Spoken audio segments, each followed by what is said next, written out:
All right, we are live. Happy Sunday, folks. Happy Sunday. Happy Black History Month because we're doing all the things. Happy Sunday. Good afternoon, Crystal. Happy Sunday. Hi, Audra. Hello, Audra. All right. Happy Sunday. So it's been a minute since I've had a guest on the show, and this one has been a long time coming. We've been in conversation. It just took us a minute to coordinate. So I'm happy to have my guest this morning, and we are going to jump into the conversation. I'm going to do my intros because we got a lot to talk about.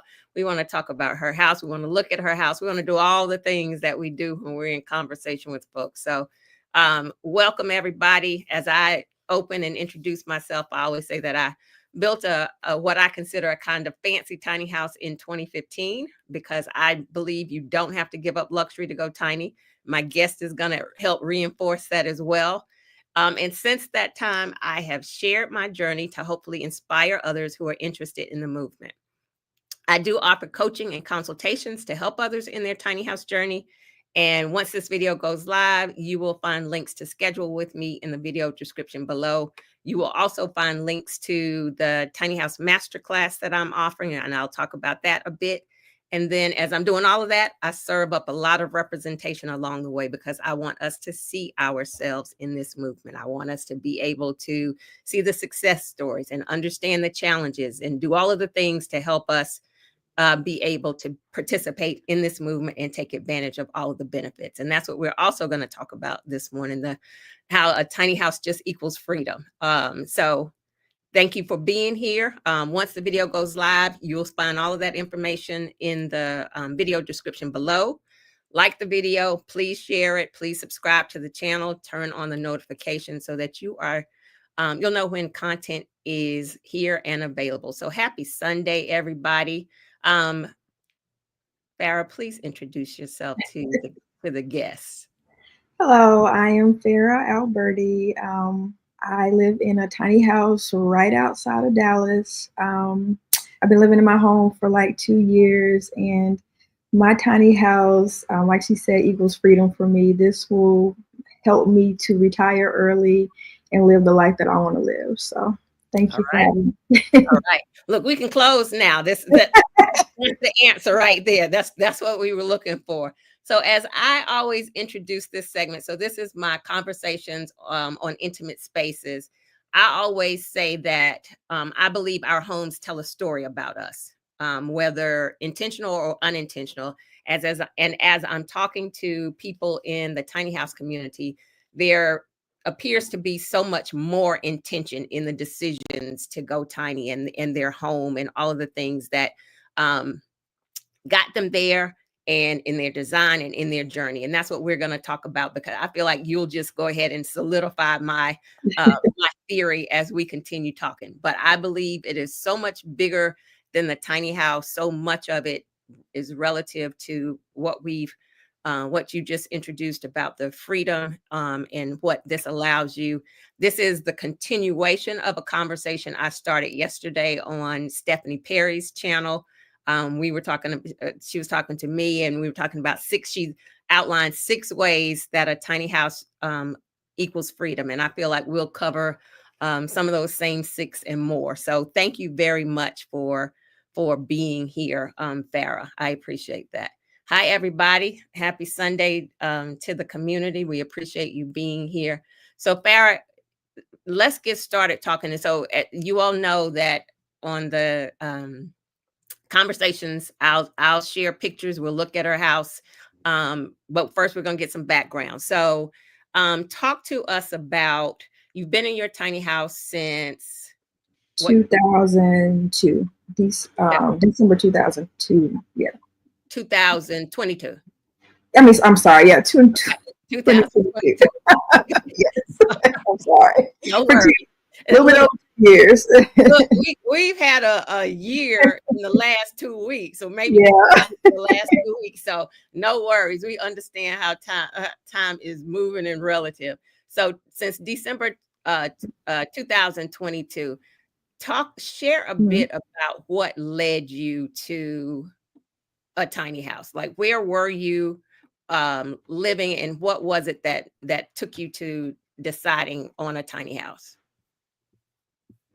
My journey into a tiny house kind of began before, like maybe 5 to 7 years before I even moved in. I'm really into alternative living, van life, RV living. I'm I really believe that you should not spend your whole life working. So I was looking for ways where I could enjoy my life and not be consumed by just making money all the time. So I started looking into van life. I started looking into living overseas and different things like that. At the time, my children were still in school, and what have you, and life just kept lifing. So, um, It's life. in 2021, I moved right outside. I actually moved to Dallas, and my children ended up moving out of my house much earlier than I anticipated. They moved back to Florida. Okay. Um, so I became an empty nester 2 years ahead of schedule. Okay.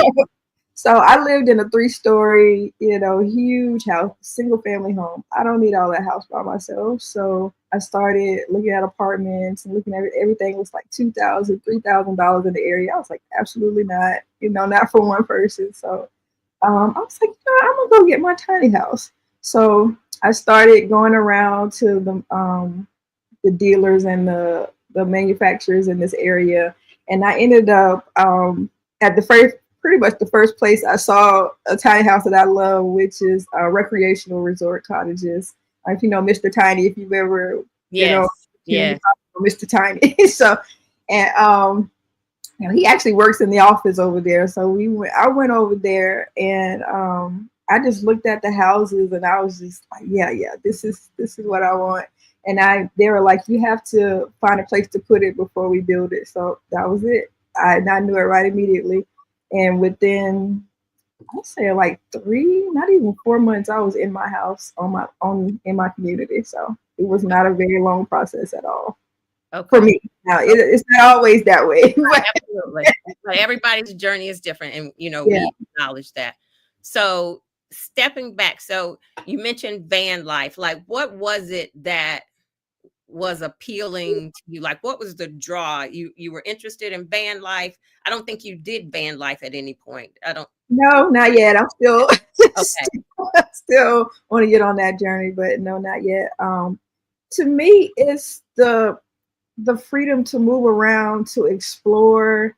Um, we all still have to find some way to make an income, but I don't feel like you need to be in somebody's office necessarily to do that.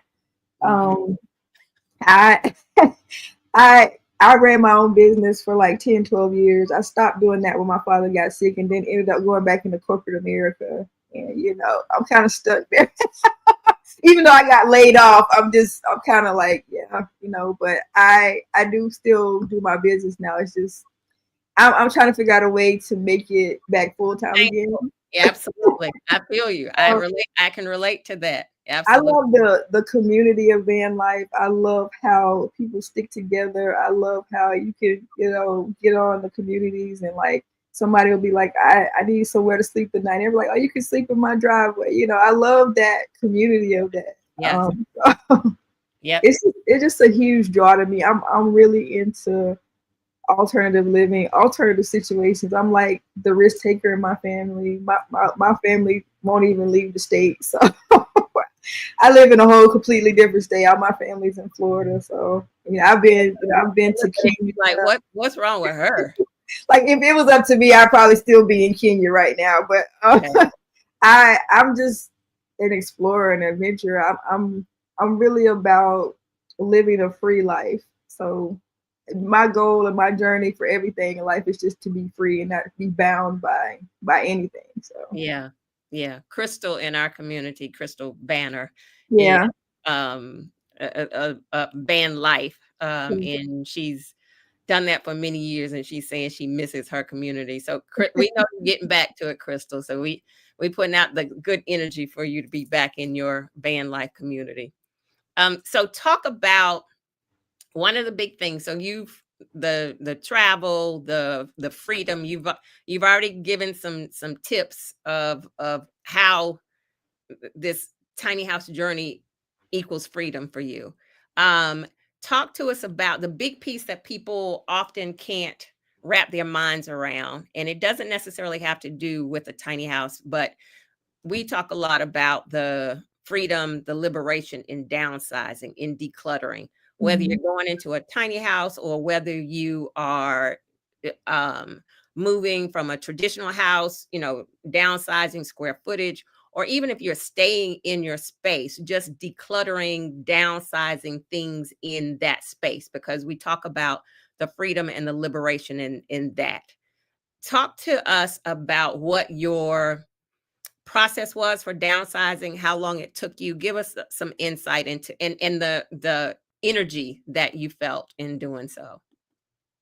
Um, well, like I said, I lived in a huge house before I moved into my tiny house, so I had to get rid of everything. I still had all my children's things, so what I did was I sold all my big furniture and I sold everything that would bring me, you know, more than a couple of dollars. Mhm. Um, and I used it to buy the furniture that I have in my house. I bought the bed that I wanted. My tiny house actually has a king size bed, which I absolutely love. Okay. So that was actually why I picked this floor plan, because it could fit a king size bed.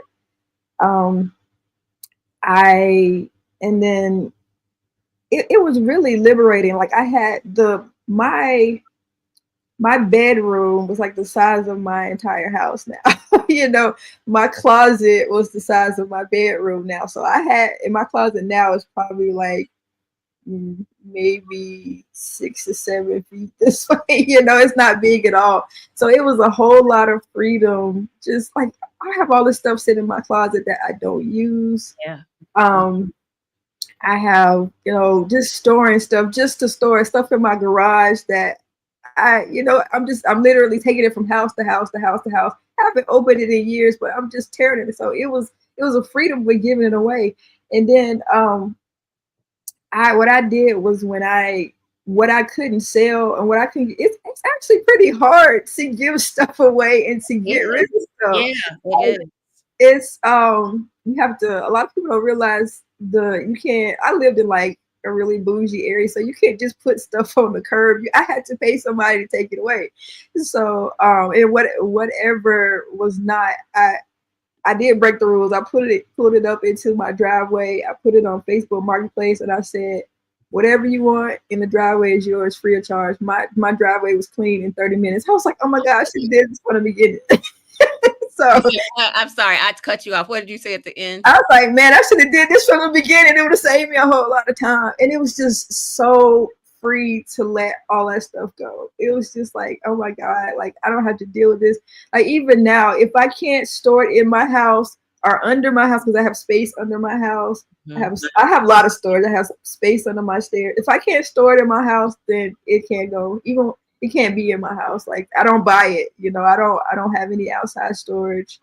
Um, I know a lot of people in my community, they do have storage. They're actually building more storage, but I'm just like, I don't need it. And I found that every time I go out and I'm trying to buy something, I'm like, can I fit in my house? Do I have space for that? Where's that gonna go? And it makes me not buy unnecessary stuff Yeah. because I don't have anywhere to put it. And Yeah. that saves so much money. It saves from storing and keeping stuff that you don't have. So. All right. Okay, so everybody taking your notes. She's just dropped a whole bunch of jewels. Um, how this tiny house going into this direction again equals freedom. The lightness and letting things go, saving money now that she's in the space because she recognizes she doesn't need stuff. There's no room for it. I've always shared that for me,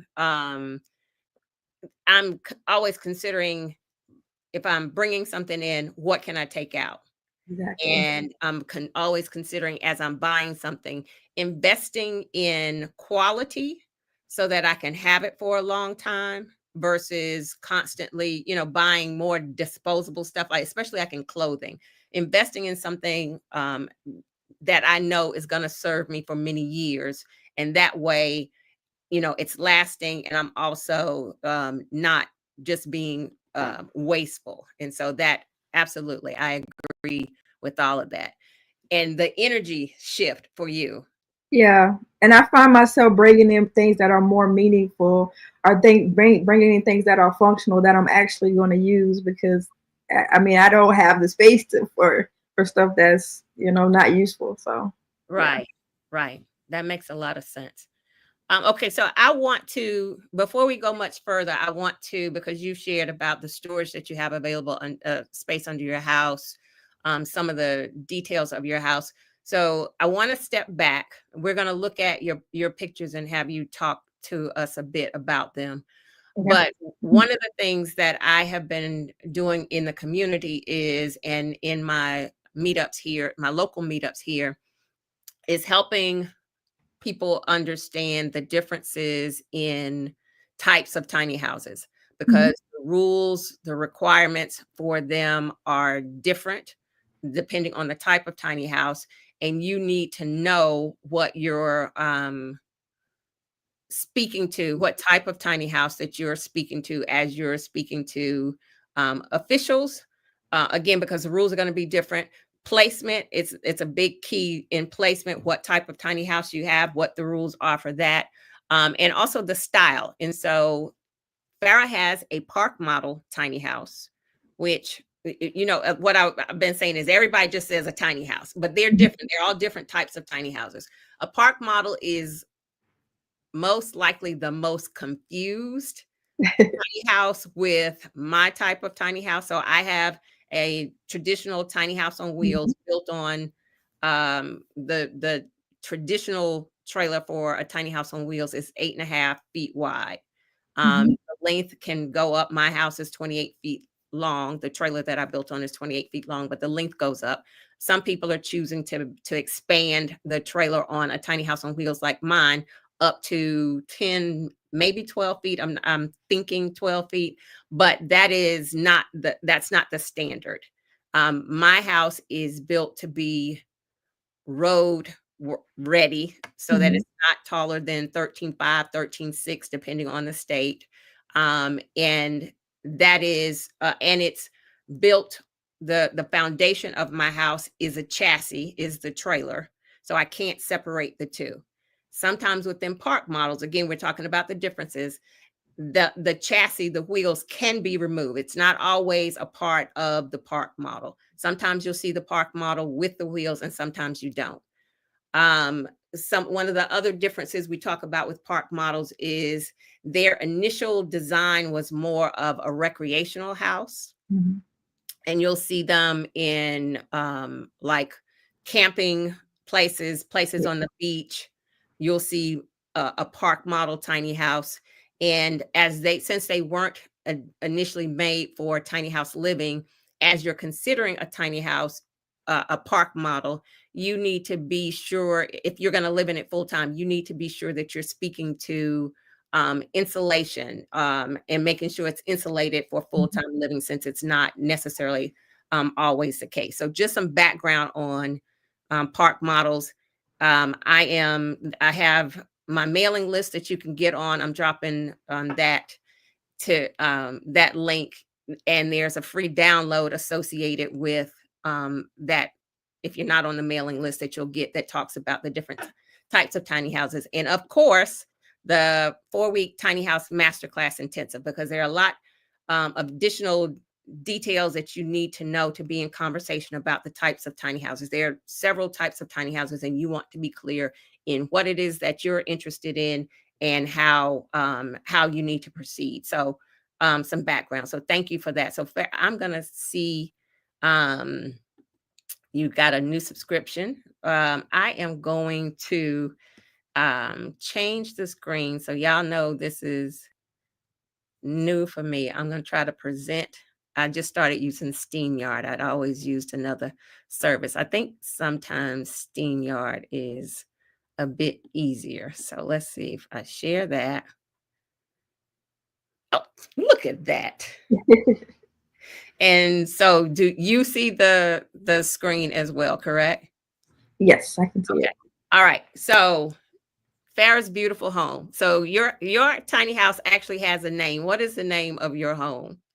Um, Mon Petit Eden is like my little paradise. Say it one That's more time. You it Mon Petit Eden, my little paradise. okay. It's like my little piece of heaven.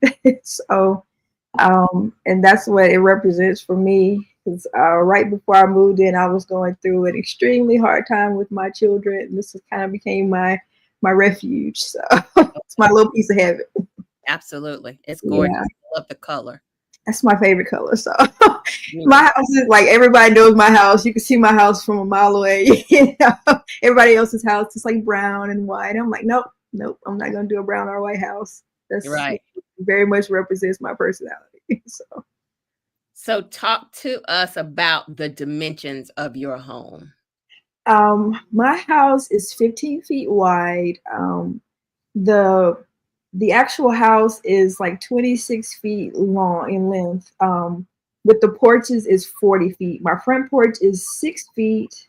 My front porch is the one without the screen. And Okay. the back porch is screened in, and that is 8 feet. So altogether, it is 40 feet long with the porches, and it's like 13 and a half feet high. I do have a loft in mine. It's not a standable loft. Mm-hmm. It's about 4.5 feet wide. I mean, 4.5 feet tall. Um, and how I get around in it is I just have like a little rolling chair. I walk up the stairs, I get in my rolling chair, and I roll over to what I want because my knees can't handle crawling on that floor. So I don't have carpet. I have like vinyl tile. So yeah. Got it. It's beautiful. So again, so remember Farrah was speaking to storage under her home. So Yeah. now do you have skirting on your home I front? do have skirting on there now. I have all white skirting around my house now, and I do have different stairs in the front and the back, and I have gutters on it now. These were the pictures from the day that they brought my house. Okay. So, and my roof is metal, so it's supposed to last 30 years. So, yeah. Absolutely. Metal roofs are the way to go. I have a metal roof as well. And the less maintenance, that type of thing is important. I'm making some notes. Sorry, y'all. Um, okay, let me move through. So with your skirting, as she mentioned, she's able to have storage underneath her home. All right. Talk to us about what we're seeing now. This is beautiful. This is my kitchen. This picture is taken from my living room, which is just on the other side. I have like a rolling island, that island that you see right there with the supplements on it, and No, that's a rolling island. it's the Very rolling nice. island. Okay. Sometimes if I'm hosting, I push it out on the porch. You know, it has multiple purposes, which is always helpful. Yeah, absolutely. That's the key in design to make sure that Yeah, you have multifunction um stuff in your home. yeah, and I actually had them make mine longer and wider just because I wanted the storage inside of it. I have extra storage inside of there. Um, and then on either side, you can sit on there, and it acts as a table as well. So Okay. you can see the stool is right there, and then I have a stool on the other side that I just have folded up under there just because nobody ever sits over there. So I have that one folded up. But I specifically chose the white kitchen. I love it. And above it is like I chose like it has windows up there, and I chose that just because it brings so much light into my house. And those are just pictures of my family. And um, on the on the Okay. I'm left side, I'm trying to change the slide so you can walk us through. Let's see if I can do this better. Slideshow. Let's see if that works. Okay, that's might give me. Okay. okay, and yeah, I also do not have a stove, like a full oven and stove. I purposely chose that. I could have had one, but I don't, especially since my children are gone, I don't do a whole lot of cooking. I do have a microwave slash convection oven, which serves my purpose. And if I need to cook big, my neighbors are very welcoming. They'll let me use their, Very nice. so I might need to get a tip on your convection oven. Mine just died, and so I need a new one. So, and that's the way I go to. Like, there is no need to cook. I yeah. always say I gave that up in my divorce, and I've been divorced for a very long time. Yeah, so I have the range on the top, and then I specifically chose that because I wanted the storage. My pots and like my snacks are in there in those drawers. So Gotta have the snack. I opted for more storage because I knew realistically I wasn't going to be cooking because I mean them kids gone, so I mean I can eat peanut butter and jelly and be happy. So I feel you, and I feel like that's also a freedom, like to not have to to kind of focus on what feels good for you. That's yeah. absolutely. It is beautiful because it's like, when you have kids, you want to make sure they have a good meal and you want to make sure this. No, I don't care because I'm like, oh, I'm eating cereal today.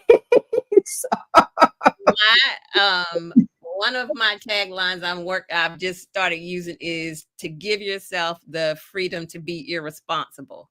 And I mhm, shared that exactly. yesterday, and somebody was like, "Why would you want to be irresponsible?" These are the exact reasons you want to be irresponsible. Having been, for me, a young single mom, and you having been a mom and having to be so Mhm, responsible, you got to feed some kids. mhm, You can't necessarily just feed them peanut butter and jelly and a bowl of yeah, cereal. Like, you can do that sometime, but it's not yeah, sustainable. Like, you might go down to the clink on that one at some point. yeah. But this is an opportunity to make decisions focused on you and Mhm, be responsible. And that is exactly what I was my give yourself the freedom, a tiny house, give yourself the freedom to be irresponsible. yeah, and even me being single, I have my neighbor who lives directly behind me. It's a family of four. They have two little boys who are homeschooled, and because they were able to downsize, they're able to live the life that they want to live. The mother is a stay-at-home mom now, and the father, he works full time from home, so they have the freedom to do what they want to do because they don't have to pay for this big expensive house anymore. Exactly. Yeah, Exactly. That the ability to live intentionally. yeah, yeah. Absolutely. That's so important. As we and I'm gonna keep hyping my tiny house masterclass. So if y'all get tired of it, too bad. Y'all over here on my channel. Um, the intention, the ability to choose your future, choose your stability, choose, and that is so much more important now. Mhm, And as I've spoken about the master class, for some we know we have a bunch of women, Stephanie's channel, the Black women that are mhm, leaving the US. Not everybody is going to be able to leave, and mhm, so a tiny house can be either the home base for somebody who is leaving. It can be the opportunity to start financially downsizing to leave, or it can be that exit strategy from stress and excess and the things that are weighing us down because we need to be more nimble. So um, that's a lot of what we'll cover in the masterclass, and that is a lot of what Farah is talking to from like real life examples. So absolutely, I knew you were going to just prove everything that I already had to say. ideally, I would love to have my tiny house and live part of the time overseas. That is actually my goal, to live to eventually get my little tiny piece of land. I don't need a huge plot of land and pay this house off and then be able to go back and forth. So Absolutely, mhm. absolutely. Um, I saw somebody ask how much the square footage of my house. It right. is 399 square feet. And that was strategically done because my house is considered an RV. Mhm. Um, and you're not supposed to have to pay property taxes, but in the place that I live in, although there's a lawsuit against it, We're fighting to not have to pay it because in the state of Texas, you're not supposed to have it if it's considered an RV. Um, you have to keep it under 400 feet for it officially to be considered an RV. So um, you'll hear a lot of time people say 399 square feet because that's usually the max. Yeah, So, absolutely. Absolutely. but that does not include my front and back porches because they're not considered living space. Livable space, right. That does not include my loft because it's not standable. It's not considered living space. Right. Well, my loft is probably the biggest area in my house. It covers both my bathroom and my bedroom. So that's not considered livable space No. for the requirements for the park model. For the 399 square feet. So Okay. yeah. Okay. Gotcha. All right. Someone mentioned about your light, the light that you have coming into your home. This is really gorgeous. Yeah, I have I have lights all around me. I have windows all around me, and I did that purposely because it's my bedroom is very dark, which is how I like it. Okay. But when I come out here, this is where I light up. This is where I come to refresh and recharge. So Absolutely. There's another benefit, the freedom to refresh and recharge. So this is the loft this is the space. loft. Okay. This is my living room that I'm sitting in now. The couch is against the window now. I'm actually in the process of slowly transitioning my living room to more of an office because I've been doing a lot of more stuff down here. My desk used to be upstairs in the loft, and I found that I just don't want to roll around up there. I found that I get more done. I was being in my bedroom a whole lot, and I was just like, I got to bring it downstairs. And when I started bringing it downstairs, I started spending all my time down here in the living room. But I'm going to rearrange this whole living room. I'm going to get a smaller couch, more like a love seat. I'm probably going to take the TV off the wall and make it more of an office and less of a living room. Okay. And this is more aesthetically pleasing, but I have over the last year, I have decided that I wanted it to be more functional because this is my space. Like I was ready to say, who do you have to please? Like I set it up because you go out and you're excited to shop, and to me it's still beautiful. I mean, it's my opinion. I still think it's beautiful, but I was like, I want this to be my office. I want this to be my recording space because I do record for YouTube, and I do a lot of graphic and web design. I do a lot of video and stuff like that as well. So I was just like, I used to do it upstairs, and it just was like, I just got tired of rolling around. I couldn't use my light as I needed to, and I was constantly having to shift stuff. So I was like, I'm gonna change my downstairs into my workspace, and I'm gonna get a smaller couch for when I do have people come over. Which, to be honest, I don't really have a whole lot of visitors, and this is one of the downsides of living in a tiny house. You usually have to put them on the outskirts of the city. They don't generally allow you to put them inside of the city. So I live probably about an hour away from everything. So Okay. I mean, we have like Walmart and Target and all that, in 10, 15 minutes. But if I want to hang out with my friends in the Dallas-Fort Worth area, I'm going to drive at least an hour. And my friends are like, oh, we love you, but we're not coming all the way up. Yeah. You really have to plan ahead. And to me, that I don't think I really counted that cost because I was like, oh, nobody really comes and visits me anyway. But I was like, well, you forget about all the places that y'all meet up in the city and all the places, all the restaurants and all the museums and stuff. So I really didn't think about that until I, was living in it. But I try to tell people that as well, that you may not be able to live as close to the city or as close to things as you might like, just because of regulations. So I agree with that 100%. It's a trade-off. I just moved my house, and I was 45 minutes outside of the city. I was in a very rural area that didn't Mhm. have the closeness to the, like what you said, the 10 minutes to Targets and stuff like that. I didn't have that at all. And so it was Mhm. very, very rural. And in the beginning, it was okay. Um, but as time went on and after I had my mini stroke, the isolation, um, Yes. came to be a lot, and I'm not in a community. I wasn't in a community, so you at least have neighbors and some engagement. I didn't have Mhm. neighbors at all. Like my neighbors are some feral cats that I came over, and a bobcat that would come through that he wasn't really my welcome, and the coyote. So it became a lot. However, I share that all the time because as we're working toward the legalization, in those things for tiny houses, other than tiny houses, so some of the cities are doing this better and Mhm. will allow tiny houses.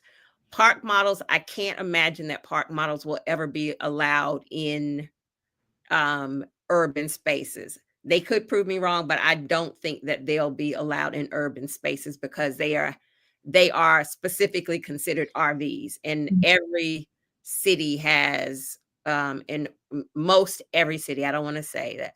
Most city and county has an ordinance that you cannot live full time in an RV. So that is why you have the parks that you have to live in that have been allotted that. But for me, and I'm thinking you'll agree with me on this, is I made a decision that the trade-off for me, like to live in the city, when I've lived in the city, I love high-rise, mid-rise apartments. The what I paid for that to be there in the city, the 15 minutes, the fact that I can offset that in my expenses, like what I paid for my apartment could probably pay for a year or more of my tiny house living. Mhm. And so the trade-off for of that and for me to go into the city because in that space people weren't coming to see me either. I have felt like the trade-off was worth it for most of the time because it allowed me to do things like travel. Like I had to be intentional about it. Yeah. But that trade-off, the financial trade-off was worth it for me. Yeah, the financial trade-off has definitely been worth it for me, especially when I got laid off from my job. I had very nice paying job, and thank God I had the wisdom to save and put some money aside, and that has been pretty much sustaining me. And because my expenses are drastically lower than what they were when I lived there, like my mortgage, like the principal and interest is like 800 and something. My taxes are like 100 and something a month, and my insurance is like 100 and something a month, which is very much lower. And then I do have a lot lease, which is like five. Right now, it started at 495. It's now 575. Of course, it goes up every year Right. because property taxes go up every year, which is still one of the cheapest, communities to live in the area. I still think that's a reasonable price. That includes water, it includes sewer, it includes trash, and mail. So yeah, we Okay. do we have meter electricity, but that's one of the benefits of being in a tiny home most of the time. My bill has been as low as $30. It's been as high as like 160, but we're also in a co-op, so when it's high usage, everybody pays Okay. 160. Um, but the vast majority of the time, my bill is like $50 or less. Okay. That is something to think about as well. And that's burning both mini splits, and I'm at home like 24/7. Like Right. I love being home. Like I hate when I have to leave my house. So it's I'm always burning electricity because I'm always home. So Okay. Yeah, so there was more points in there about the freedom, the the love of your home. I have that same love for my home. Like it is the space that when I travel, I miss my house. yes. Um, it is the space that when life is lifing, my house Yeah. is Oh my solace, is that place. I have the same type story as you in not working, having been on disability. I've shared so many times that my tiny house is saving my life. If there had Mhm. been other expenses like associated with previous, traditional houses, that would have been a big issue for me. Yeah. So we go ahead.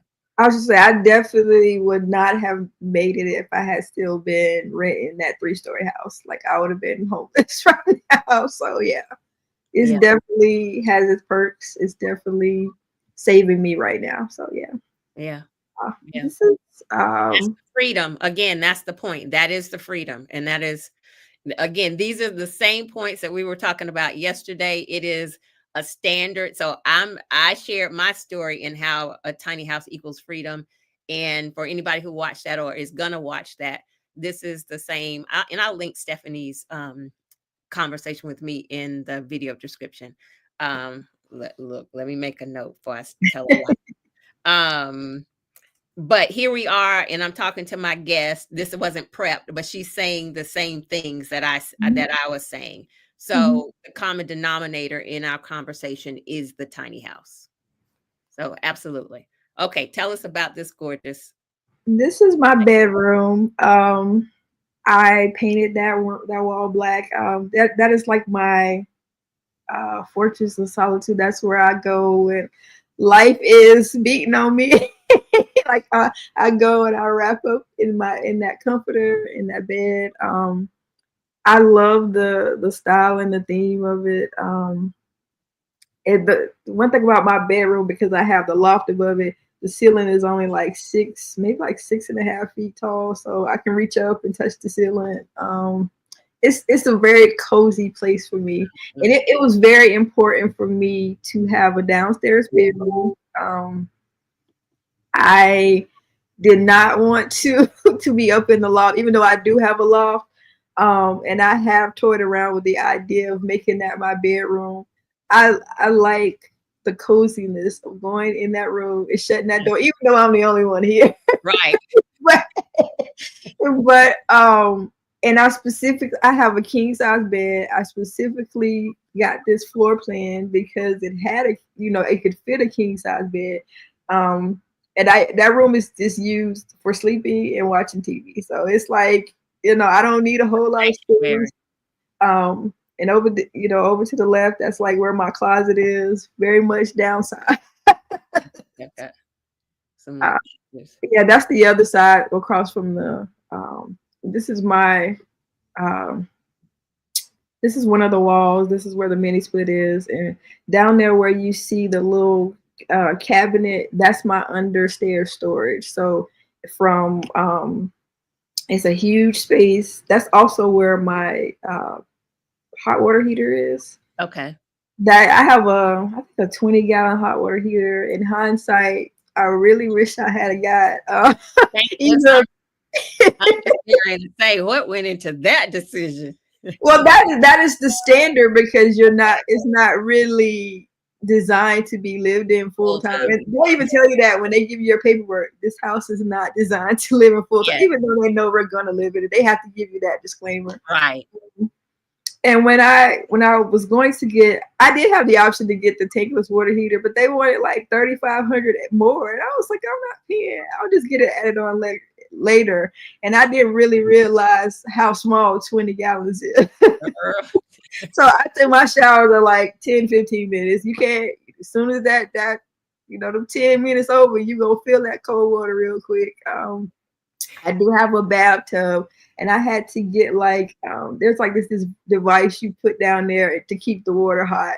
And Oh, as soon as I get that money, I'm gonna change that water heater out. So, that yeah. the thing you're talking about that keeps the water hot is I'm envisioning the thing that you can put in a cup of coffee that drops It's over in a cup of it's coffee. kind of like that. It's probably about this big. It's actually metal, and you can stick it in there and heat your water up. I mean, you're really not supposed to put it in the tub. You're supposed to put it in a bucket and warm the water up and then put it in there. I very rarely take a bath, but you know, That every sounds like electrocution somewhere. Farrah, I'm gonna say let's repeat that. no, it's actually designed to heat water, so Okay. it's you know, I wouldn't do that. Okay. All right. Let's just be careful. So so as I talk about designing your house, and I again plug for my masterclass, design is a big portion of that conversation. Mhm. As you're designing the house, the things that go into your thought process for design, one of the things that I had on my list was endless hot water. Like, I don't want to have to be in there like what you're saying, and no, and the water just be like, "Shoop, it's done." And at the time when I was building my house, I also had locks, so Mhm. shampooing my hair. I also And have lots too when I built my yeah, so shampooing my hair was not gonna work out.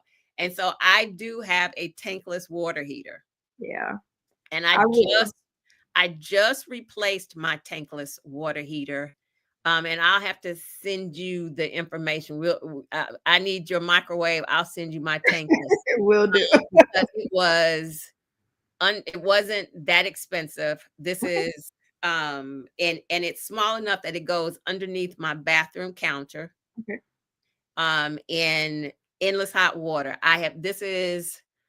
Um this is a new brand that I've started using. I really like it. I'd used another brand before and have had to replace it. So I've been in my home for 10 years. I've had to replace it 2 times. But what I learned was it wasn't necessarily the brand, but the water. The water, having been on well water, some of Mhm. the water had a lot of sediment, and so it impacted my mini split. I'm not Mhm. my mini split, my tankless water heater. And so I'll send you that information because it makes a big difference, because I just be in there showering like it ain't no tomorrow. I know when you have somebody come over, it's just like, oh, we're gonna have to wait 20 minutes so the water can get hot again. So Yes. yeah, in hindsight, I might have would have just paid the extra, but I'm just like, no, I'll definitely get it changed out just as soon as I can. So Yeah. And so Rosalind, I don't have to have my holding tank right now, because what I just determined was my tankless heater was being impacted by sediment. So I've actually been able to remove, because one of the things that was happening with my tankless, that I didn't realize it was a sediment. I would have kind of spurts of cold water. It would be hot, and then you get a little spurt of cold water. Um, and so when I Googled and people said that that was happening to them as well, I put in a 4-gallon mini water tank that heated the water. So the water would come in there first, it would heat it, and then it would go to my tankless. So that meant it was always getting warm water. So I didn't have those spurts. But now I had a plumber come in versus Jewel trying to diagnose her own problems, who identified that it was the sediment that was causing that issue. And so I fixed that. But happy to share information with you, because please, we got to stick together. We need our hot water for our baths. Um, yes. so share again. Hey, Yvonne, welcome, welcome. Share again where you're located. I am in Royce City, right outside of the Dallas Fort Worth area. Okay.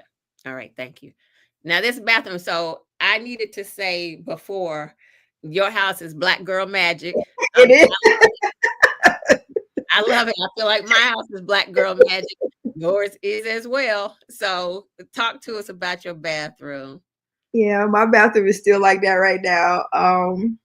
I kind of started with it. I think my bathroom was like the last room I decorated. Like I brought in I had like some stuff that I had left over from my other house that I was using in the interim because I wanted to take my time and make it feel like home, make it feel like, this was Absolutely. my space and this is something I own. Absolutely. This is, I do own a home in Florida with my sister, but it's like a family home, so I didn't get any say in what goes on or decorating or anything like that. So, um, but I specifically chose this shower curtain, and then I designed the rest of my bathroom around that. Around the curtain. Yeah, like I ordered, like I actually went to like Ollie's or Big Lots or something like that, and I bought two different ones because I love teal, of course, because my house is teal. And I was like, oh, I'm just gonna do. At first in my mind, my house is just gonna be teal, teal, teal, teal, teal. And I was like, no,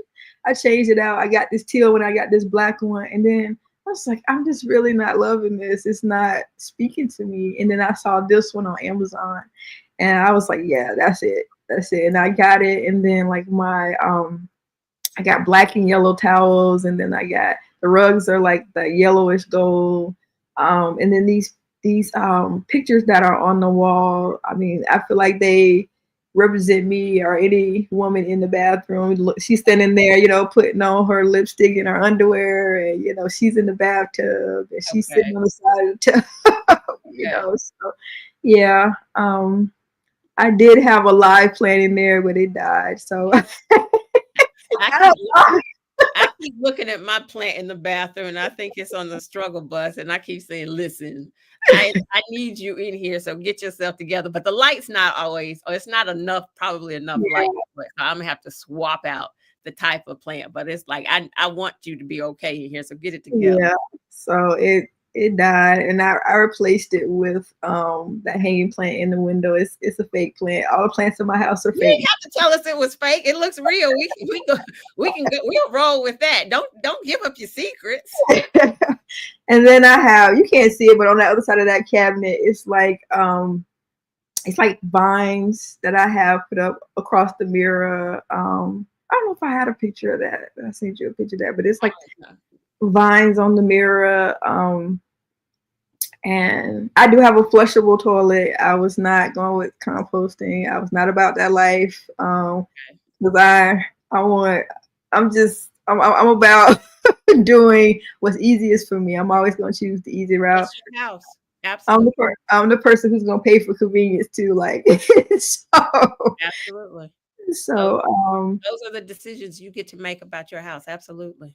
yeah. And then those cabinets are just like toiletries and towels. And then under the sink is like all my hair care stuff and my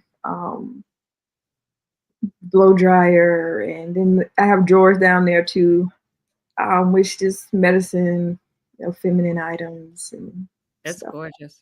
Makeup. I have a makeup drawer. So Okay. I sit in there and That's do my makeup. Yeah. that's gorgeous. I'm gonna stop the screen share, and that's the end of the picture so we can get back to the conversation. Thank you so much for sharing your home with us. But I hope you saw the comments. Everybody adores your space. Thank Um, you.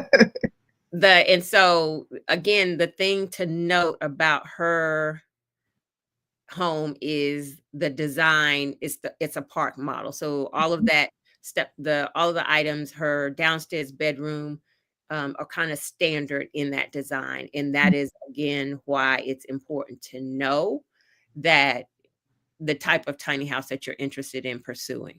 Yeah. So that it helps you in understanding the rules and the regulation. It helps you in understanding your design, et cetera, et cetera. Um, Love it. Very, very nice. The fact that it is your sanctuary, the fact that I heard you say you enjoy being in your house, that relates, that I can relate to that so much because this is my space. When it helps me, like being able to design your house. I've also shared that sometimes I'll be stressed, and I'm trying, I'm working less on stress, but thinking about things and feeling like I can't achieve something, um second guessing myself, and then I'm sitting in here doing that, second guessing myself, thinking I can't do whatever it is, and then I recognize, but you're sitting in a space that you built from your imagination. Yeah. Yours, Yeah. and you've done it twice. My add-on, you built that again, graph paper, started out sketching, this is what I want, and then it grew into this space that you're Mhm. sitting in that you adore. Yeah. And 10 years in. So you are it's I appreciate so much seeing us in the movement.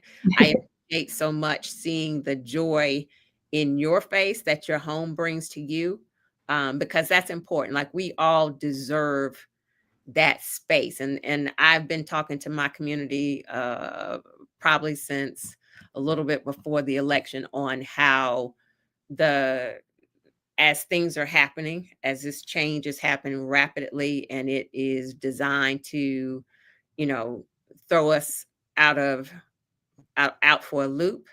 We have to have the space that helps us stay in that sane mental space that keeps us in that place of peace. And so that is what you've created, and that is what I've created, and that is what I want so many other people to have as well, even if it is um again, a tiny house isn't everybody's journey, but Wow. at least, having that space for you, whatever your home looks like, or designing a tiny house as that space for you, because it then becomes that place, that place of freedom for you. That is so important. So thank you for sharing that journey. Thank Um, what have you learned about yourself in this journey? What has, since 2022, what has this journey, this tiny house living journey, taught you? you.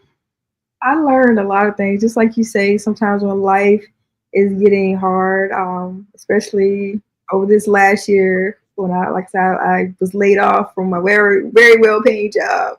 Mhm. Um, even some friends have reminded me, like, girl, you'll make it. Just you're the only person I know who just goes after their dreams. Like, who else lives in the tiny house? My friends say that all the time. Like, who else lives in the tiny house? Or who else has been to Kenya? Or who else, just who else has a YouTube channel? Who else does? I'm just like, no, I can't do this. Mhm. And it's important.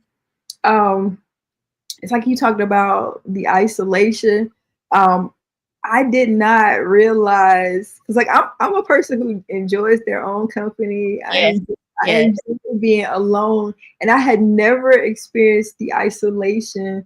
But I think it all hit me at once when my kids left. And at first it was like, yeah, I can breathe, and then I was like, hey, what am I supposed to do?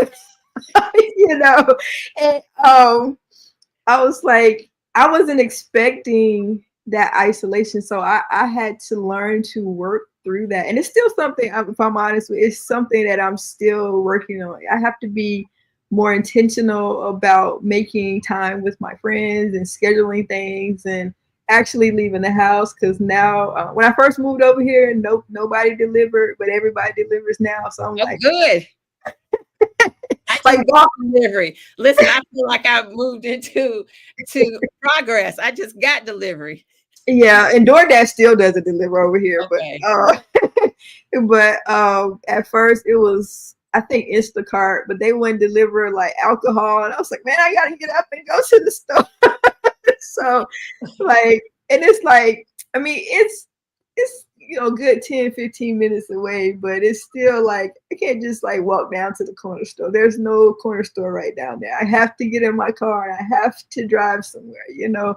Um, so I am learning that I can face challenges. I can learn. I've learned that um, sometimes I have to just tell myself that enjoy your house, enjoy your space. Don't always worry about what it's looking like, or I mean, because it's not for everybody; it's for you. Absolutely not. It's like I talked about how I'm slowly changing out my living room, and I was like, oh, it doesn't look. I'm like, and then I thought, like, who cares? Because Right. you're the one who lives there. Right.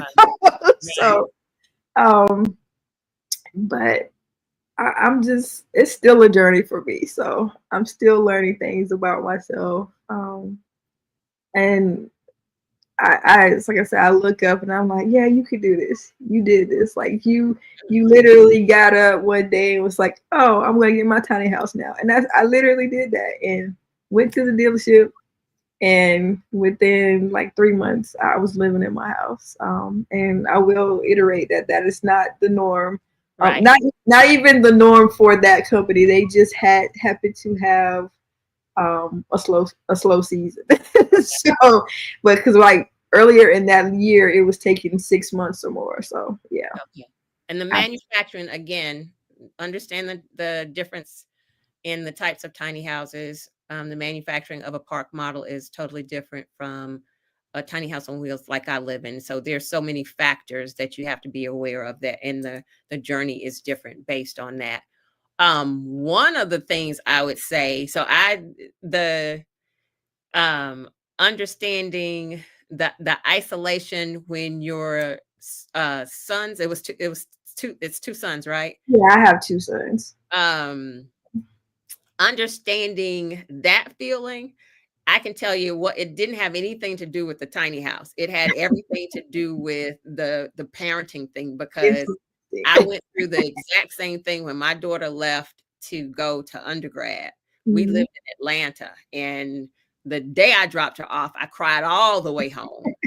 And I mean, I literally cried all the way home. I called, she didn't answer. She was fine. It was Yeah. me. She didn't answer, and I was like, if she don't answer, I'm turning around to go back and get her, because I'm assuming something's wrong. She finally calls, and she's living her best life, and it ain't even been 24 hours. And then I went home, and I was physically ill for a whole week. Mhm. And that is how I ended up relocating to Charlotte, because Mhm. she was in Durham, which is an hour and a half, 2 hours from Charlotte. And I just could not imagine being in Georgia and she was in North Carolina. If something happened, I needed to get to my child, all of those things. And so I found a job and relocated. I didn't want to be right on top of her, but I Yeah. needed to be closer to her. And so that is normal. That is not, Yeah. that doesn't have anything to do with a tiny house. But Yeah. just like you, and I had to reinvent myself, because for so long I had been the homework checker, the activity uh, Mhm. driver, the take care of the child. Like, that was my identity. So now it's who am I after Yeah. the Exactly. who am I? What do I do? What do I like? And so that is normal, and it had absolutely nothing to do with the isolation of the tiny house contributed to it, but it Yeah. had that's just normal. But then look, when I got it together, I was like, oh, you better call me before you come home, because I, Yeah. I have figured out my life. You might want to check in, don't you? I Yeah, my kids have actually never been to my home. I visit them in Florida because they ain't studying me, to be honest. They living their best life. Understood. I can relate to that. So yeah. The other thing I want to mention to you, and we talk about this as I spoke about, like, the intention in tiny house living. For me, my house, I designed my house, specifically this area behind me, because my house was the gathering spot too. Mhm. Games, I was always the one having folks over. I don't do a lot of cooking, but I can put some food together from Yeah, places that do cook. Um, exactly. and so I designed my house specifically so it could continue to be the gathering spot, but things changed, like what you said. The my locations were outside of what was convenient Mhm. for folks to just, hey, what you doing? I'm kind of back in kind of close, but still not close. But I am focused this year, after I get my house back together, on being intentional on inviting people, having things that people can put on a schedule. I don't expect people to drop by, but I Yeah, do want to be intentional about, because community is so important for us it right is. now. It Being is. intentional about, I'm having this thing, put it on your calendar so then people can gather. And I would offer that to you. Yeah, that is definitely very important. In the community that I live in, I am um, there's some other people of color, but I am the only Black person over here. So in the area I live in, there are not a lot of Black people. So that is something I deal with as well. Like I tell my like when I go down to like Southern Dallas, or I go to like places where the place I lived before, it was a lot of Indian people. So Okay. it's like I when I get around um Black people, I'm just like, oh wow. I'm just so I mean I'm just so I'm always surrounded. Hey, y'all. I'm always the only Black person. Like really like I'm just smiling. I'm like Exactly. I can relate to that at 100%. Hey, y'all. so yeah, I always enjoy getting out and hanging with my people. Not that I'm not, I No, don't love all people, but it's just understand it. We I, understand. I remember like the first time that I went out after I moved over here, and it was like an R&B kind of night, and I was just like, oh my god, I love this. Like, 'cause I didn't even realize that, I mean, in the job that I work at, I'm the only Black person. So, Yes, yeah. So it's good to be intentional about finding spaces where you feel warm and you feel welcome. Not that I absolutely. don't feel warm and welcome here because my neighbors are the bomb, but That's excellent. And I can say I have a great neighbor now. So this is the first time since 2018 I've had neighbors. mhm. Um and so I can relate to like I went to Publix and I had been working in the house and just put on my coat and went to Publix, and as I was walking in, I heard somebody say, "Hey, Jewel," and I'm turning around, and it was somebody from school, and I was like, "OMG, I am around people that I might know." So it was like a mental note. Don't just be walking out the house going to the grocery store because where I was before, it's like I know I ain't getting ready to see nobody. I know Exactly. I don't even care what y'all think about what I got on because I just ran in here for whatever. But it was like mental note, and it was a dude. Mental note. We won't be doing that again. Exactly. So But yeah. I'm like you. I'll be walking out, and I really want to wave at them. Hey, y'all! Like, and they probably be like, What is wrong with her?" But I'm like, "What?" I know my friends be like, "What is wrong with you?" I feel like you just don't realize Yeah, it feels like home. yeah. A big warm hug. But I will say the conversations, the work that I do, the conversations that I have with folks like you, Mhm. this is the reason that I do this work, Yeah. because the tiny house movement is either 96% or 98% white. Mhm. Um I want us to see ourselves in this movement. And yes, it is right now. It's a lot of communities with folks that don't live like us, look like us.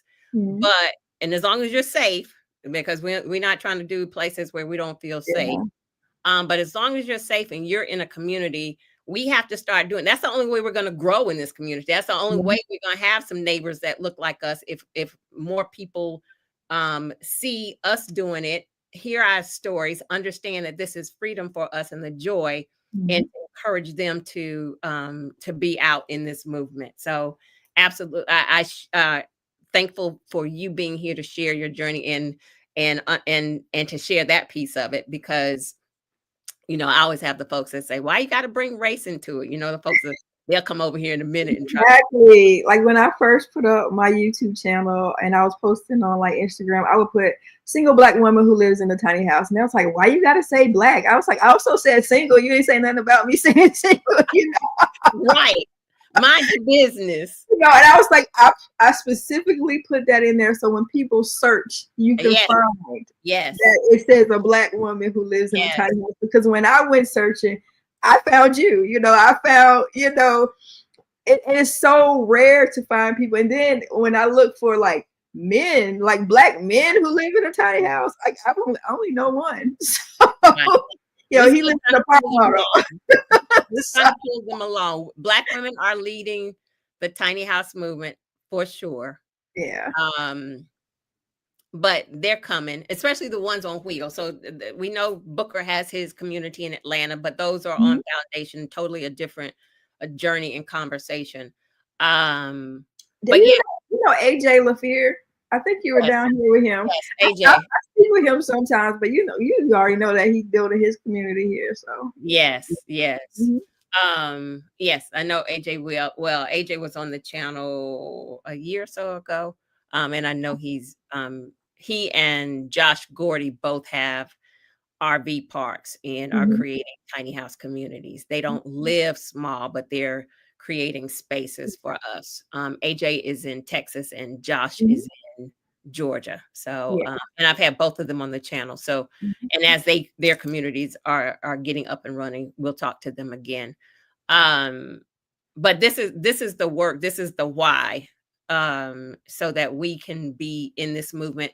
And I've always said to the others, if you if seeing yourself as the default, which it is for them, you don't recognize that that's the default. You're not in spaces where you don't see yourself represented, because if that was the case, then you'd understand our journey and why it's important for us to connect with other people who look like us. It's not Mhm. racism, it is connectedness. Yes.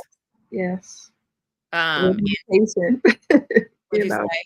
I say representation, like Absolutely. Representation matters. It's important. It's all the thing. Like when I first started in the movement, that was actually one of the first articles I wrote, because I was in a group and they were sharing some pictures from an event, and after in picture after picture after picture, it was white people, and a black person commented on the pictures and said, "Where are all the black people?" And the white people got bothered. Why again? Why you got to bring race into it? And I said to them, imagine being interested in something, like if we even take tiny houses out of it. Imagine being interested in tennis, and every time you went to a tennis event, the tennis store, tennis lessons, all you saw were black people or people of color. You never saw any white people represented there. You would start questioning whether that your interest in tennis was even for you. Mhm. And in your even if you didn't say it out loud, you'd wonder, where were all the white people? Yeah. And so but because they're usually the default, they don't have to Mhm. They consider don't have to. that. And because whiteness and exclusion and segregation has so much to do with racism, their history of separation is rooted in white supremacy and racism. Mhm. Ours isn't. Ours is, where are the black people? Exactly. They have purposely done things to segregate themselves, and that is a lot of um our issues, like why we're not in the tiny house movement, has so much to do with the way the financing. Mhm. So many of them are sell big houses to get into the tiny house movement, so they have the opportunity, the privilege to have owned a big house, and now they're doing something different, and we're still trying to get in the big house.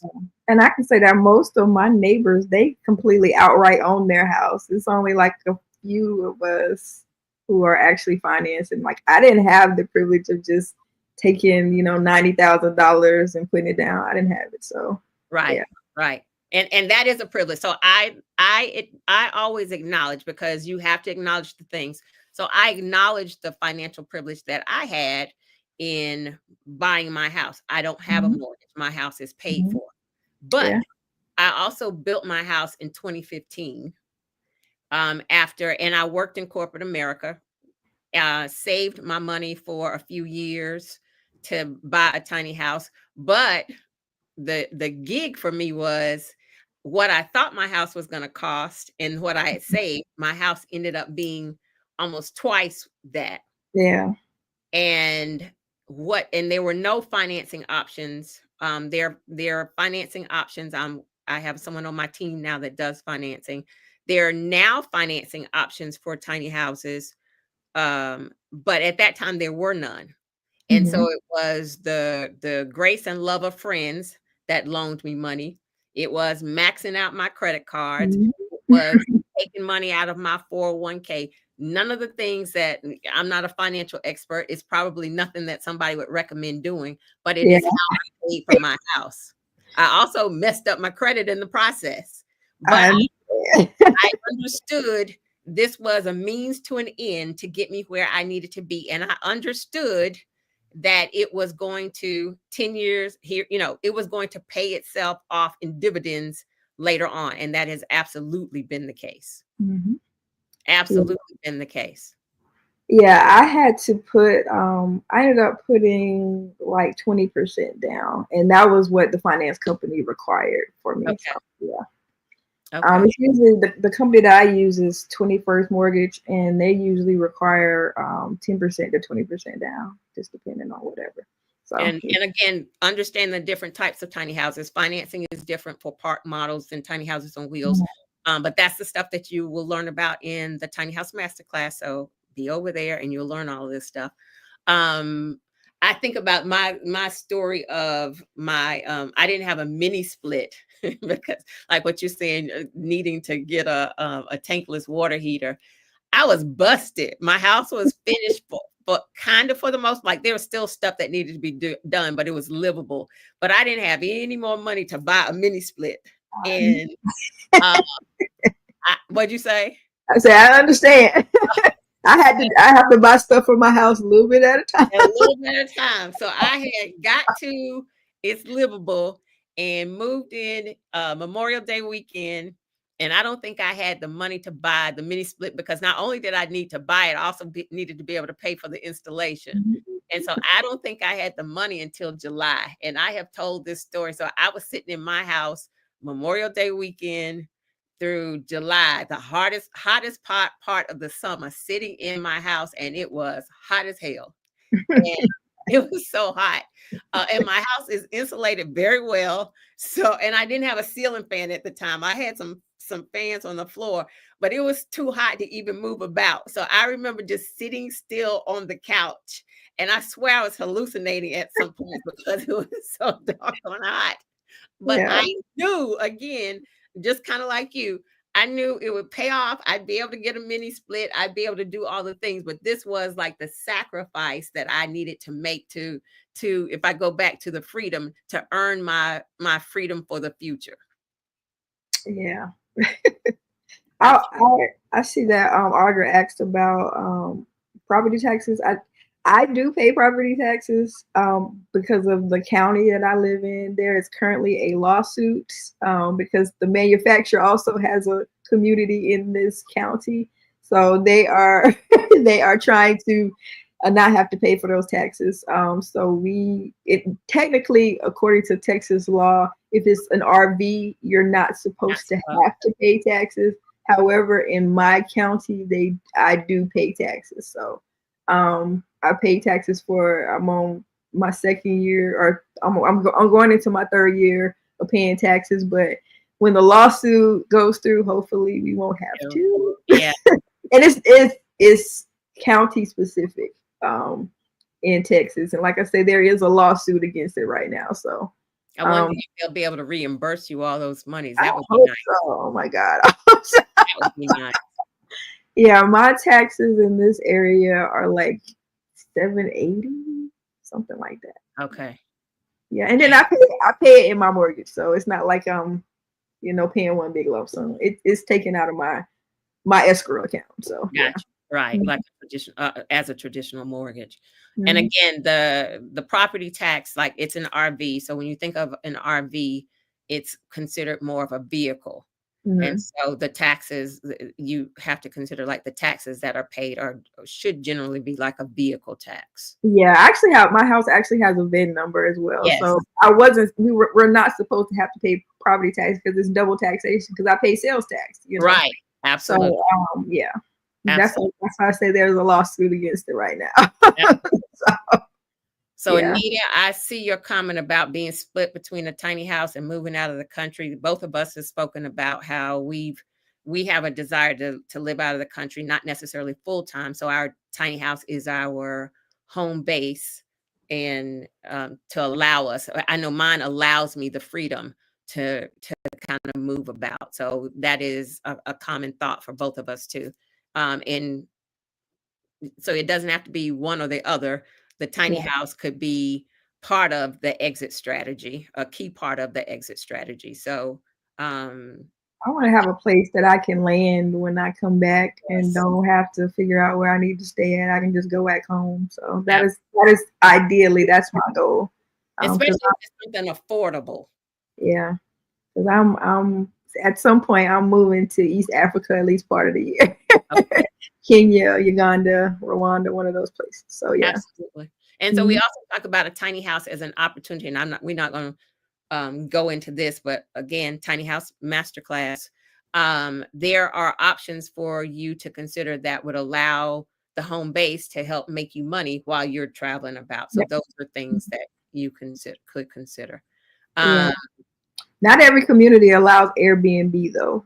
You also right. have to figure that out, which is why I want to get mine on my own land. But my community owner does allow me to rent out my house, and it just has to be a 12-month lease. So Okay. yeah, Okay.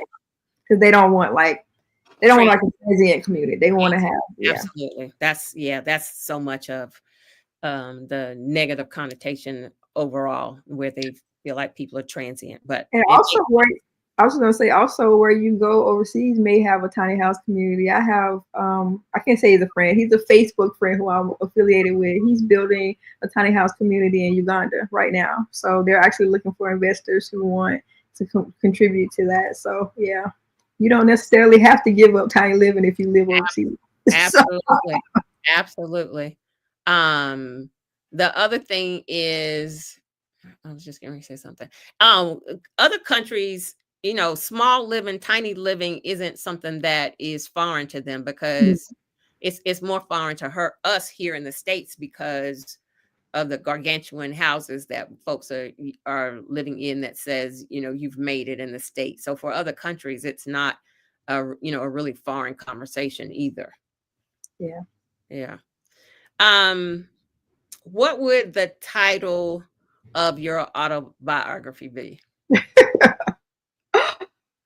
back on Um, the journey, all of the things that we've spoken about, what would, if you were writing your autobiography, what would you title it? um, Probably it's this old gospel song where they talk about the lady keeps asking him, "Are you yet holding on?" But keep on keeping on, baby. That's that's my story. Yet holding on, but keep on keeping on. Love So that. I yeah, love that. I'm yet holding on. Yeah. And the story, the journey that you shared with us, the tiny house is so much a part of how you're holding on, hmm allowing It you. is. It Yeah. is. It's very much. Um, this is kind of like my salvation right now. Because, like I said, if I had still been living in that 3-story house, I probably would have had to move back to Florida. So I am I'm happy that I decided to downsize and to reduce expenses. And I plan on my plan was to pay this house off in 3 years. Through some aggressive payment plans. However, because I was laid off, I'm only right now only able to make the principal and the Don't say interest. only, you're making it. Don't say only, you are making it, I was like, because they messed up my thing because I was like, I'm gonna get in here, and I'm gonna work for corporate America and get this money, and I'm gonna pay this off, and then I'm gone. Like my goal is to retire by 50. I don't. I had a good little plan. I'm it can 45 still right now. come around. It can still come around. Let's I'm speak that into 45 right now.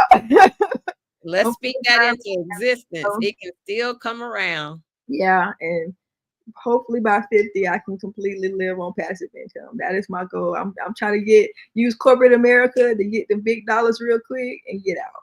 So yeah. Yeah, yeah. So, folks in the chat knew the song and the title you were talking about. Somebody shared, Yeah. is, Reverend Carlton Pearson. I wonder, Yes.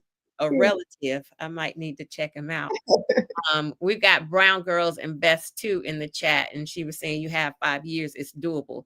So that's another conversation I'm a plug for my friend D, who is in San Miguel. Okay. Connect. She has the channel Brown Girls Invest too. Connect Okay. with her Will for, do. and all of us connect with her to help us figure out these things and make that happen. So she's saying it's doable in 5 years. I'm So gonna reach out because we got to get this together.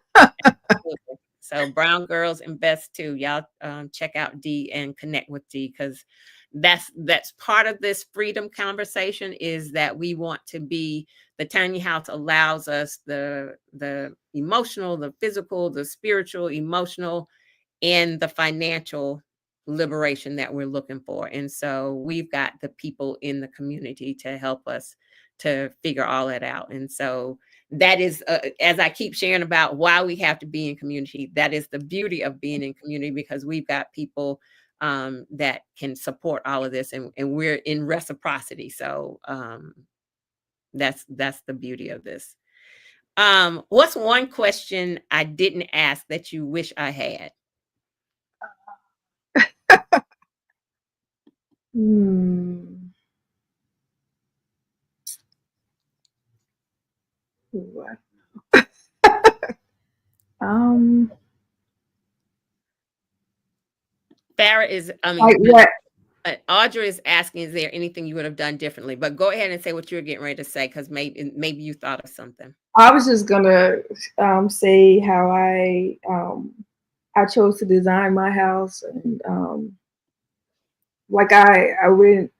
It was a very easy process for me because I had been researching for years and years and years, and then I actually went over to recreational resort colleges. My house is built by Platinum Cottages, Okay. but the dealer is Recreational Resort Cottages with Mr. Tiny.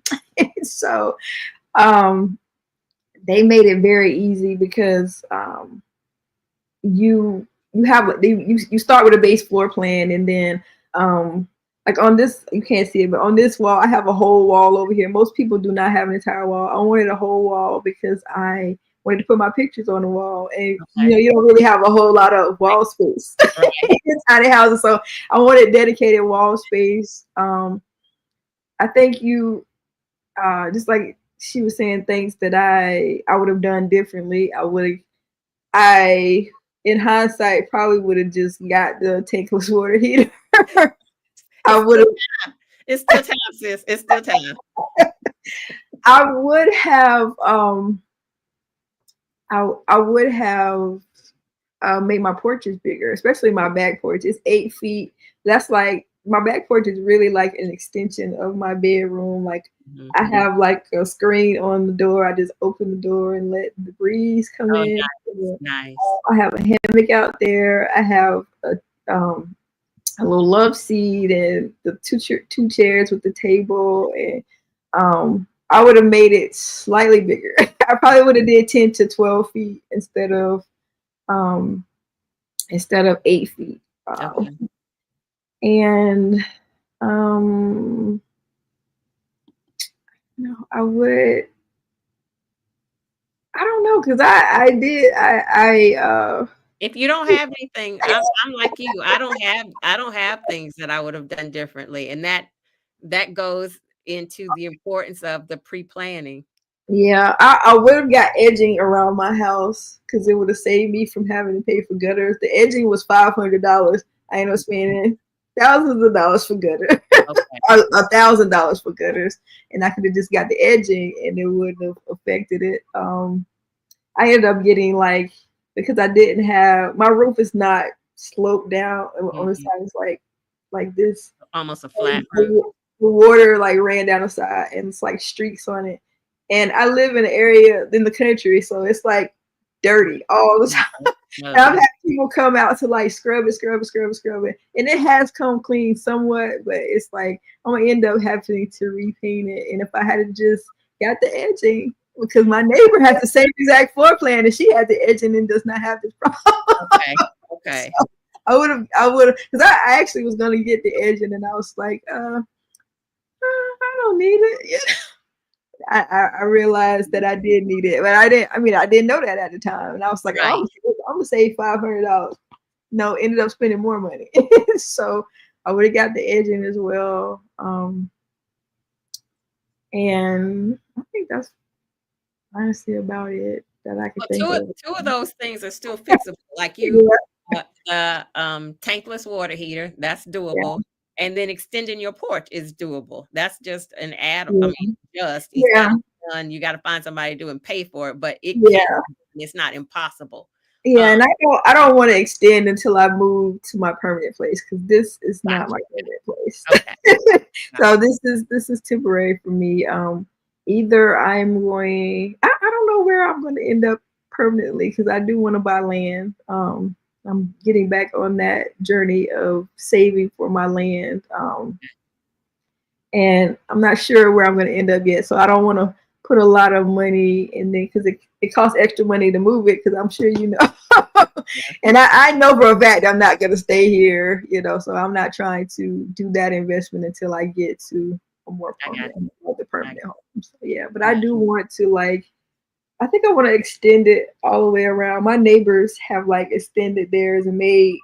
They have porches around there, but they extended it into a deck, and that's like where we gather at here. We do have a gazebo, but everybody gathers at their house because it's just the spot to be.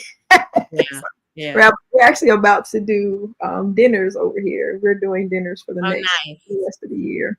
My Very nice. family, I will say, they are lovely. They are beautiful people. I had surgery earlier this year. Everybody bought me soup. My neighbor Oh, nice.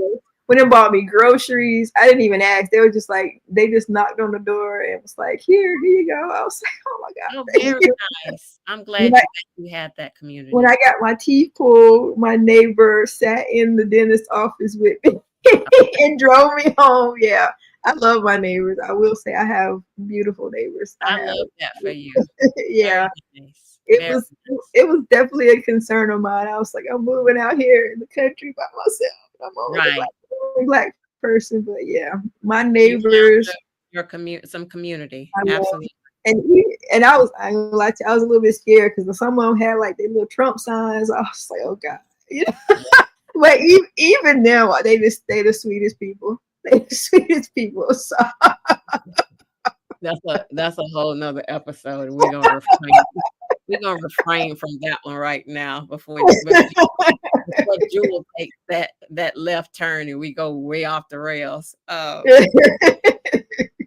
I yeah, think I I was was a little bit saying that scared, but I'm good over here. they don't have to consider what that represents for us, and Yeah, that is the whole problem. yeah, And what's happening right now solidifies what we've been saying about all of that and what that means for us. yeah, So, um, yeah. yes. So, but I ain't gonna go left. Janice Petty, I Janice said, I think I feel a tinge of jealousy, but I bless you for your journey. So is Petty your real name? Because a tinge of jealousy is kind of correlating with Petty. But I'm gonna say, don't feel jealous. Come over to the Tiny House Masterclass Exactly. and get your journey started, get yourself set up for freedom, do all of these things so that you can be sitting in and having this conversation because it's out here for all of us, and that is why I do what I do, and that is why I have folks like Farah come on and share the journey. This is available for all of us. If Yeah, you what is it? If you get ready, you can stay ready. yeah, My mentor just reminded me of that yesterday. So don't be jealous. Come on over to the master class, and we can help you get there as well. They they talk about going off the rails. I'm not y'all not gonna get me biting today. I'm not doing it. We have had a beautiful conversation. We not I'm not going off the rails. I'm gonna be good. Tell us, Farah, and it will be in the video description. But tell us where people can find you, how they can support the work that you're doing, all of that good stuff. well, you can find me on YouTube. My handle is at Farrah Albertie. It's fine if you can't find that. It's Finding Freedom with Farrah. Um, on Facebook and on Instagram is also at Farrah Albertie. So yeah, I have more than one, but the one that I use for business is at Farrah Albertie. So Okay. yeah, Okay. yeah. Or you can go to farrahalbertie.com. Yeah, I'm a web designer, so I have lots of assets on the internet. Okay. All Yeah. right. Phyllis is asking, is it possible to purchase land to put on your tiny house without having a main dwelling or conventional home? Phyllis, you need to be in the tiny house masterclass, because the answer of that is going to be, it depends. It depends on the type of tiny house. And that is part of the conversation that we'll have in the masterclass. They're helping me with my live ready. That way we don't have to get ready. Absolutely. If you stay ready, you will never have to get ready. So Phyllis, we'll be talking about that. It's going to depend on the type of tiny house. So join the tiny house masterclass. The link for it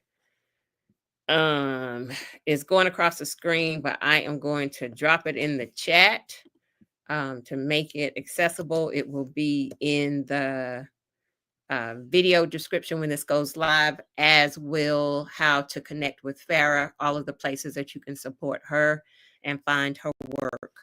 Farah, I thank you so much for no prep. You answered all of the tiny house equals freedom, all the ways. The continuation of the conversation I had with Stephanie yesterday, you solidified, that's not the word I wanted. You validated some of those things that I said, and you added your own to this. So and we didn't practice At so all. I thank you for that. The question, let me answer this question. Will the masterclass be available after February 10th? Thank you for, let me do my plug on my work. So the masterclass is a 4-week masterclass. It kicks off on February the 10th. Each Monday, you'll get a video lesson and some resources associated with the video lesson. There are 3 tiers to signing up. You can sign up at a basic level, and you will have access to the video information and the resources. It is work at your own pace. You'll be provided the video and the resources for you to work at your own pace each week of the 4 weeks. There is a dedicated community associated with the masterclass. So you'll be in community with some other folks that are in the masterclass, but you will have access to all of the material for a lifetime. It is your material. So you have the basic access. So you get the video resource and the video and the resources.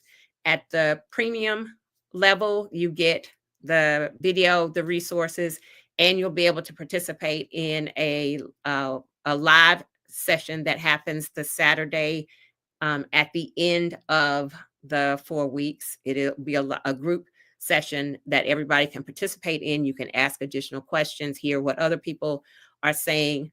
That is available to the premium access. And then the VIP access gets all of that. Plus, you get a 30-minute one-on-one session with me, in addition to the video resources, the video and resources, in addition to that group group live session. You get an additional 30-minute one-on-one session to provide additional feedback. So it's something for everybody's budget. The link will be in the video description. If you are watching this in the future, just know that you still can have access to all the material. It is yours to work at your own pace. It isn't something that if you miss a class and you've missed it. The premium access, that live session, if you have access to that, and you can't make the live session, you will get the recording. So sign up for the masterclass. That's how it's going to work. Thank you so much for asking that question. Somebody, Miss T, I talked about the Afro Minimalist Book Club reading in another video. It is not part of the masterclass. That is part of my Patreon community. That is kicking off 2 Wednesdays from now. So I'll drop the link for my Patreon community. We are reading that. Christine Platt, the author of the Afro Minimalist Guide to Living with Less, will be joining us, hopefully a couple of sessions, but we are doing that in my Patreon community. Thank you for asking that question as well. The folks in the community, so my community is very engaged. They are Grateful to you, Farah, that you have shared your home and your story. I am grateful as well. Hey, Dave, welcome. Thank you to everyone. Thank you for being engaged, y'all. Thank you for watching. Thank you for the love. Thank you for engaging in this conversation with Farah and hyping up her journey, because she's done an amazing job. Make sure you all follow her channel and watch what she's doing over there. I hope you all have a beautiful rest of your Sunday. Happy Black History Month. Preserve, protect your peace, hang on to your joy, stay in community. I hope to see a lot of you in the Tiny House Masterclass. Farah, you hang on for a second. Thank you, everybody. Have a good rest of your Sunday. Take care, everybody.